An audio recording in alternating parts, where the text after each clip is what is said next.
Dit is Joe Stafford uit Engeland. Hij fietst in de aankomende weken in totaal zo'n 1400 kilometer om geld in te zamelen voor een stichting die het medische assistentie verleent in de oorlogsgebieden in Oekraïne. Stafford is al een aantal dagen op de fiets onderwijs en de support is overweldigend.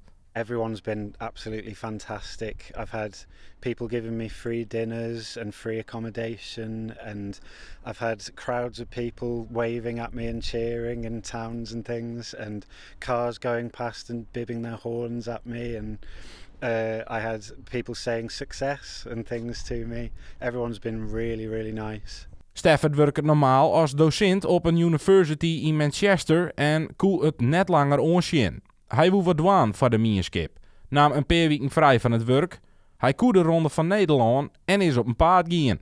Woensdag arriveerde hij in Dokkum, werd hij bij het raadhuis een lunch kregen.